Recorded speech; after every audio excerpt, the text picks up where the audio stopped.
അസ്സലാമു പരിശുദ്ധമായ മുഹറം മാസത്തിലാണ് നാം ഇപ്പോൾ ഉള്ളത്. ഒരുപാട് മഹത്വങ്ങൾ നിറഞ്ഞ മാസമാണ് മുഹറം മാസം. ഇന്ന് നിങ്ങൾക്ക് പറഞ്ഞു തരുന്നത് ഒരു കാര്യം നിയത്താക്കി ഈ പറയാൻ പോകുന്ന ദിക്ർ ചൊല്ലിയാൽ നമ്മുടെ എന്തൊരു കാര്യവും പെട്ടെന്ന് പൂർത്തിയായി കിട്ടും. ഒരുപാട് ഉദ്ദേശങ്ങൾ മനസ്സിൽ കൊണ്ട് നടക്കുന്നവരാണ് നാം ഒക്കെയും. എന്തൊരു ആവശ്യമാകട്ടെ, സാമ്പത്തികമായ ബുദ്ധിമുട്ടുകൾ മാറാൻ, കടങ്ങൾ വീടാൻ, ജോലിയിൽ ബറക്കത്തുണ്ടാവാൻ, പ്രയാസങ്ങൾ അകലാൻ, ഇങ്ങനെ എന്ത് ഹലാലായ ഉദ്ദേശവും പൂവണിയാൻ ഈ ദിക്ർ ചൊല്ലി ദുആ ചെയ്യുക.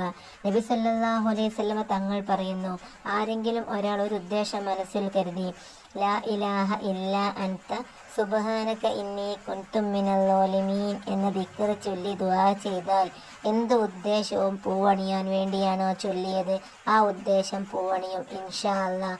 അള്ളാഹു തൗഫീഖ് നൽകി അനുഗ്രഹിക്കുമാറാകട്ടെ. ആമീൻ. അസ്സലാമു അലൈക്കും.